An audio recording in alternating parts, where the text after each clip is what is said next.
श्वेता हैरान सी उन्हें ही देखे जा रही थी। शिवाक्ष, ये यहाँ क्या कर रहा है? सुबह तो आ नहीं सकता क्योंकि मैंने ही अभी दरवाजा खोला और मैं ही सबसे पहले अंदर आई। तो इसका मतलब शिवाक्ष भी कल से लेकर ही यहाँ पर बंद था। सोचते हुए श्वेता के चेहरे का रंग सफेद पड़ गया। उसने अपनी मुट्ठी कसकर बांध ली।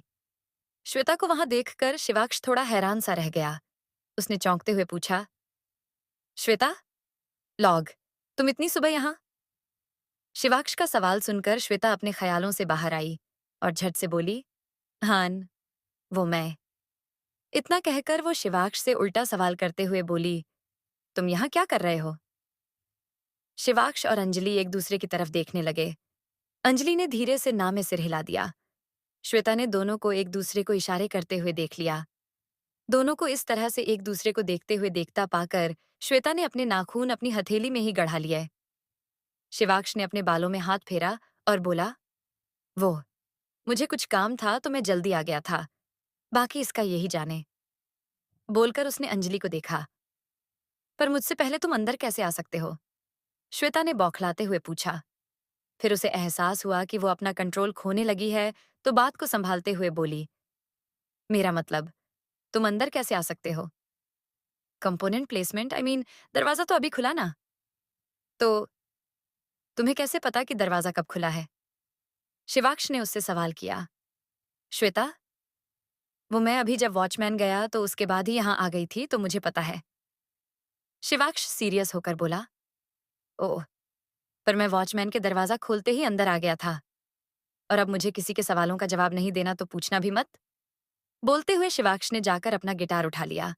श्वेता ने देखा कि शिवाक्ष अंजलि के लिए उससे झूठ बोल रहा है, तो उसका खून खौलने लगा। वो गुस्से से अंजलि को घूरने लगी। श्वेता ने जब देखा कि शिवाक्ष गुस्सा हो रहा है, तो अपने शब्दों को संभालते हुए बोली, अरे, मैं तो बस यूं ही पूछ रही थी शिवाक्ष। ज़िरेनिया, वो इतनी जल्दी तुम कभी आते नहीं हो ना कॉलेज? तो बस इसीलिए। बोलते हुए श्वेता ने उससे प्यार से बात करने लगी। अंजलि में जब देखा कि शिवाक्ष और श्वेता आपस में बात करने लगे हैं, तो वो चुपचाप अपना बैग उठाए वहां से बाहर निकल गई। शिवाक्ष ने अंजलि को जाते हुए देखा, तो वो भी बाहर जाने लगा। श्वेता ने उसे जाते हुए देखा तो उसे रोकते हुए बोली, शिवाक्ष, अब अगर हम दोनों जल्दी आ ही गए हैं, तो तुम मुझे एक गाने पर गिटार बजाना सिखाओ ना। तुमने कल कहा था कि तुम मुझे बजाकर दिखाओगे, और फिर मैं सीखना चाहूं तो सीख लूंगी।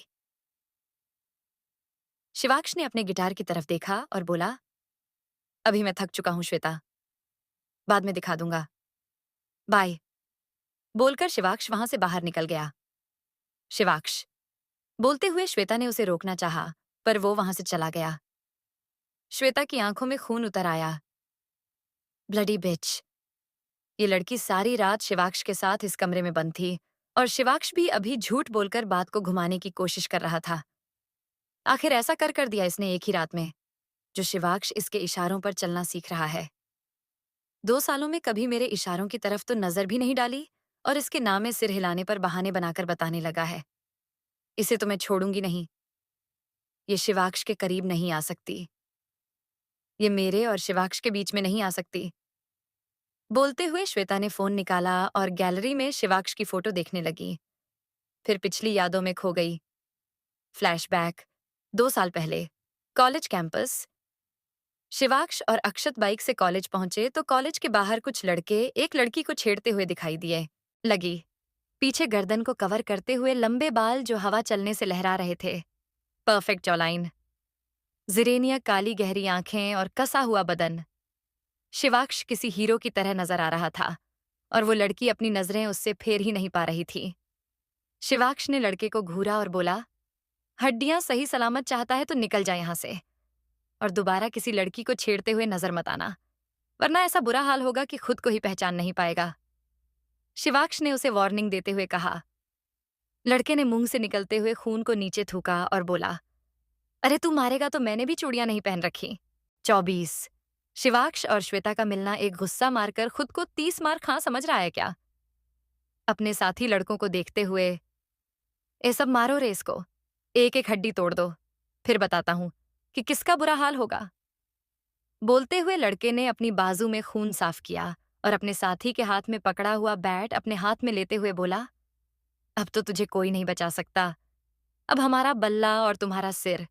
आज तो बल्ला भी टूटेगा और तुम्हारा सिर भी फूटेगा। लड़के की बात सुनकर अक्षत ने अपना सिर पीटा और बोला, अरे क्यों मुसीबत को बुलावा दे रहे हो भाई?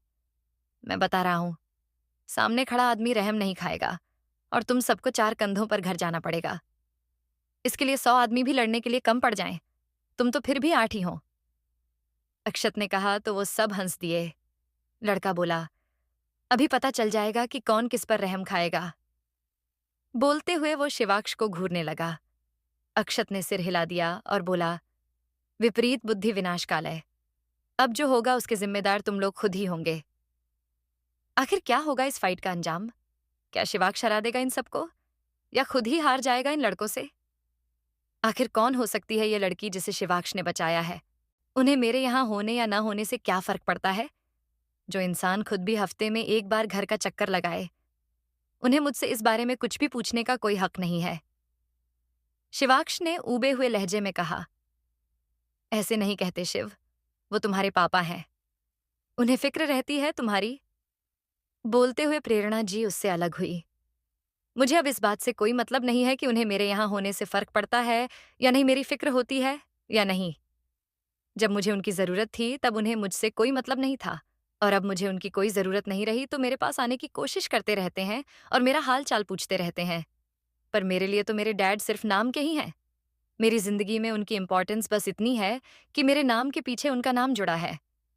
इससे ज्यादा अब वो मेरे लिए कुछ नहीं है। तो अब बेहतर होगा कि ये फिक्र का दिखावा वो ना करें।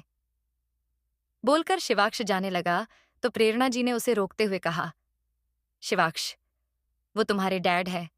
उनके लिए इतना सख्त हो जाना और दिल में इतनी कड़वाहट भर लेना सही नहीं है। उनका फोन आया था और तुम्हें उनसे बात करनी चाहिए। मॉम। बोलते हुए शिवाक्ष एक उदासी भरी नजरों और थकी हुई मुस्कुराहट चेहरे पर लाकर उनकी ओर देखते हुए आगे बोला, आप हमेशा क्यों मिस्टर रजवंश को डिफेंड करने में लगी रहती हैं?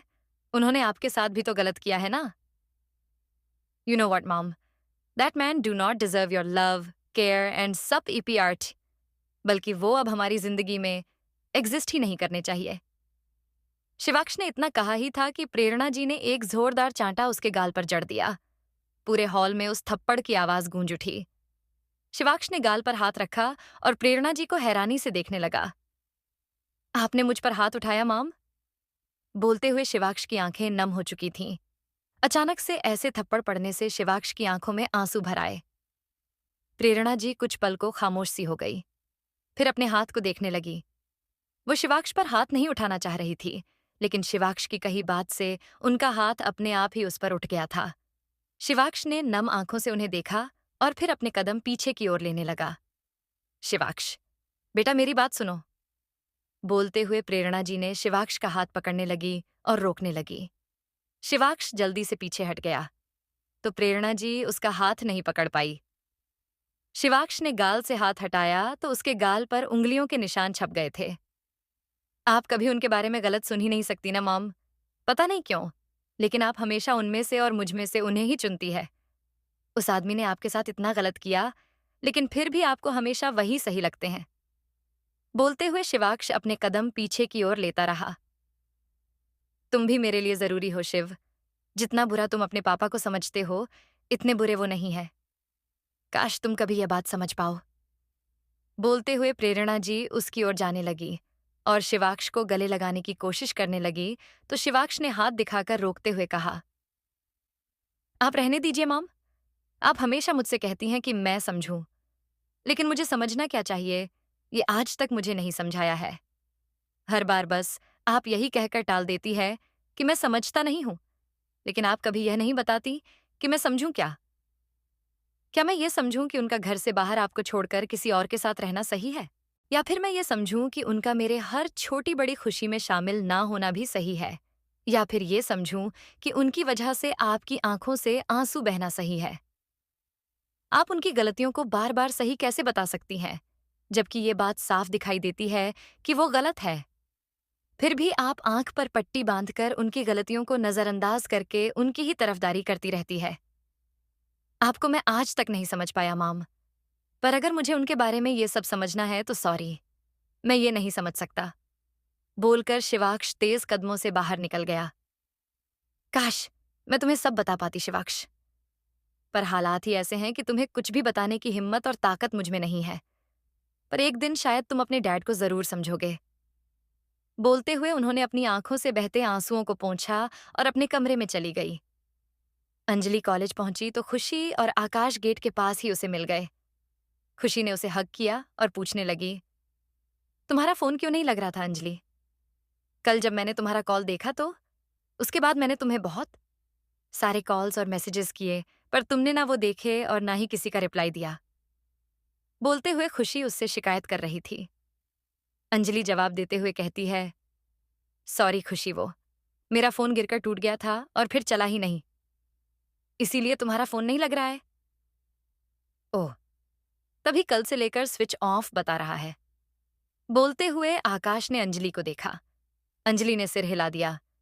कॉलेज की बेल बजी तो अंजलि बोली, शाम को वापस जाते वक्त फोन रिपेयर के लिए दे जाऊंगी, अभी क्लास लगा लेते हैं। अंजलि ने कहा तो तीनों अंदर चले गए। आखिर क्यों अंजलि के दिमाग में शिवाक्ष की कई बातें चलने लगी हैं? और क्यों वो उसकी बातों को सोचते ही मुस्कुराने लगी है? क्या कुछ है जो उसके दिल में जगह बनाने लगा है?